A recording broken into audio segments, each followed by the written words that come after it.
Hey everyone, I'm a Swanton 007 here to continue my 2003 pay-per-view reviews. So I'm up to Survivor Series 2003, just finished watching the show, had a little break in between, so we'll see how I go remembering them all.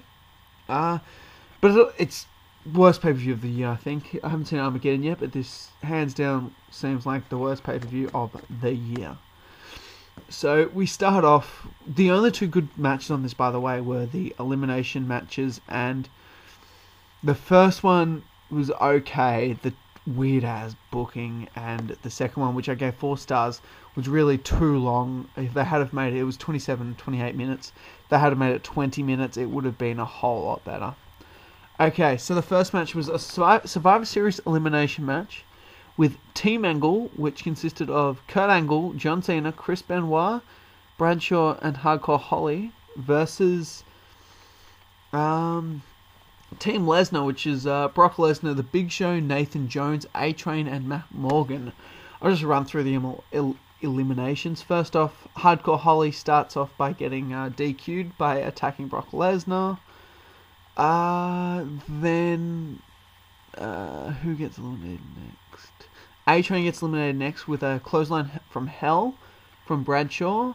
Then the Big Show comes in and gives Bradshaw a chokeslam, which those all three had gone within the first 4 or 5 minutes. 4 minutes, maybe 3. Then Benoit comes in. Everyone sort of fucks about. John Cena, Kurt Angle then eliminates Matt Morgan and then Nathan Jones. And then with the weird-ass booking that they've got, they get Brock Lesnar in for a quick F5 and Angle's gone. That leaves John Cena and Benoit versus Brock Lesnar and The Big Show. Why John Cena? But I think this is good because they're sort of pushing talent at pushing the faces at the time. This is John Cena's first pay-per-view as a face. He hasn't switched back since. Then, who gets eliminated next? Then, Brock Lesnar gets eliminated next from this is also weird. They had Brock Lesnar eliminated before the Big Show. Brock Lesnar tapped out to Chris Benoit, which is so weird. That's the weirdest booking I've ever heard of. And the Big Show gets F5 by John Cena, which turns into a match at WrestleMania 20. As I kept saying, really weird booking. I thought the match was good. I think it was like 16 minutes or something. It was a good sort of time length. No time wasting. Very good. 3.25 stars. Then we move on to the Women's Championship match between Molly Holly and Lita. This was a real just waste of time. It was okay for a women's match. I gave it a 1.5 stars. Molly Holly retained the title when she pulled Lita into the second turnbuckle and then rolled her up. Nothing special. Nothing. It was Lita's second match on pay-per-view back since being injured, so not really worth it. Now we move on to the next match, which is an ambulance match between Kane and Shane McMahon, which I have always adored this match, even though it never being that great. I've always thought of it as a good match.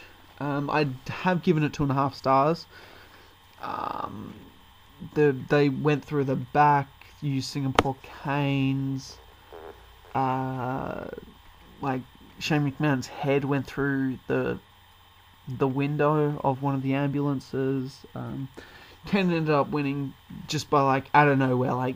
McMahon was dominating, then Kane's about to get sent off in the ambulance. He sticks his foot out and just dominates McMahon for the next minute and a half and just sends him away. It's just stupid.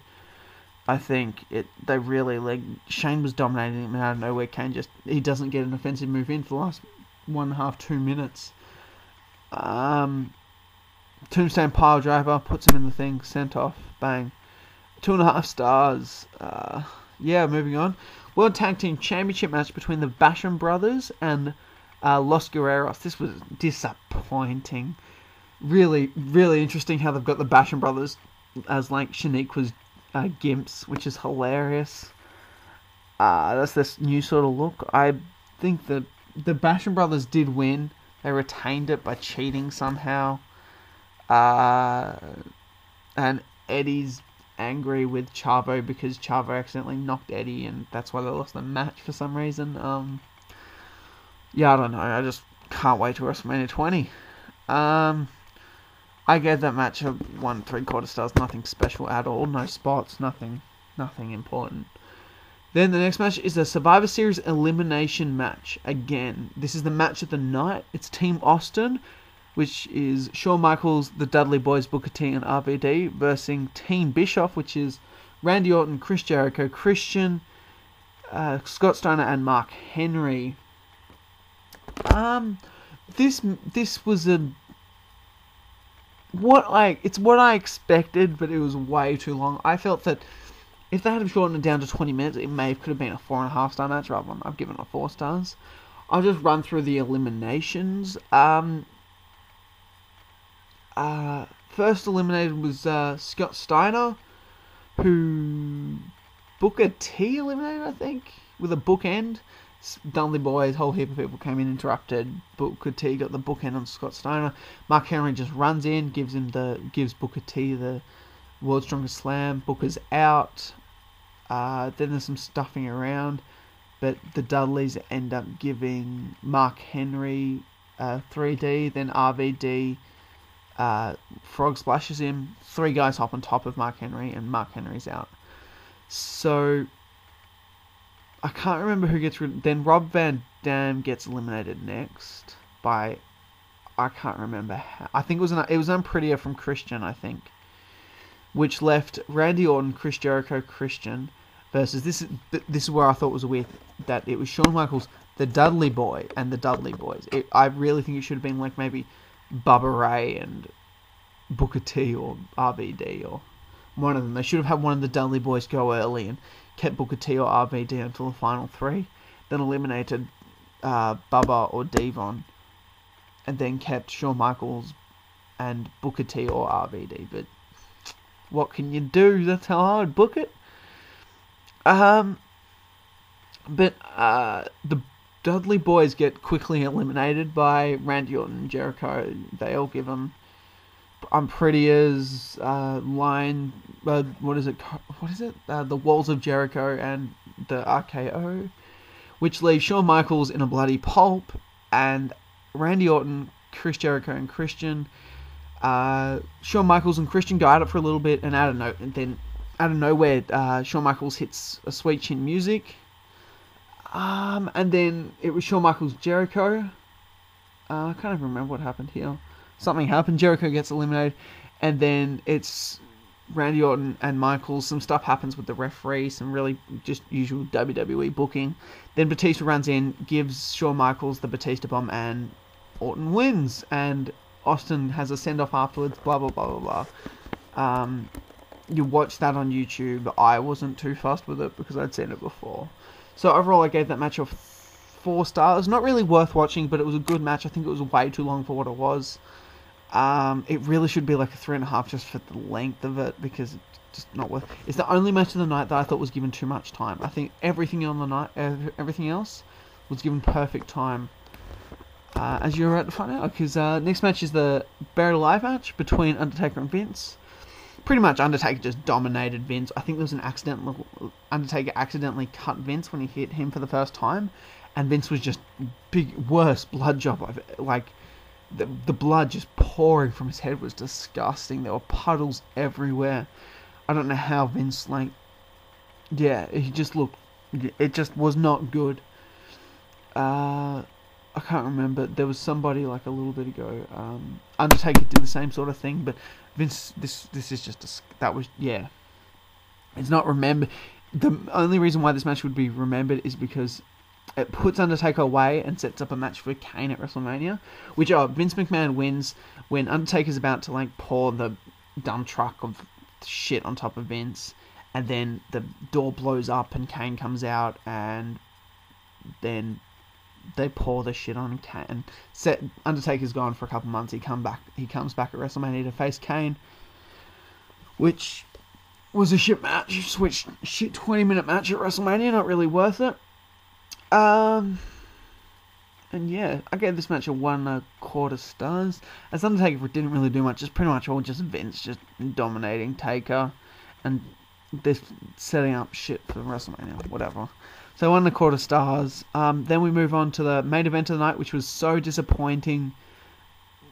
World Heavyweight Championship match between Goldberg and Triple H. But when hasn't Goldberg been disappointing? I haven't really seen his matches in WCW, but from what I've seen in WWE, I don't think I'm going to be watching them anytime soon, am I?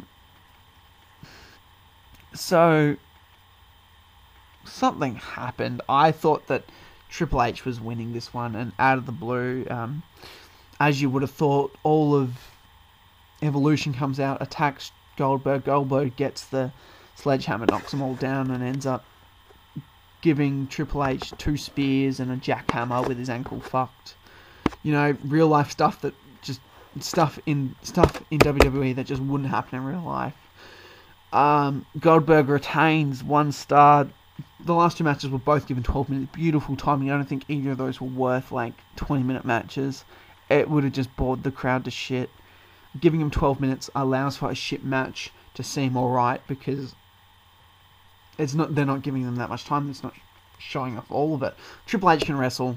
Undertaker struggles. Goldberg is shithouse. Vince McMahon has done his rare bits, but seriously, he needs someone that really good to be able to show him off what he can do. So overall, I gave the pay-per-view a 4.25. It was only 2 matches got over 3 stars. And everything else was really disappointing. The main event just fucking the last 2 matches of the night fucked me up. I just wasn't into the pay-per-view at all.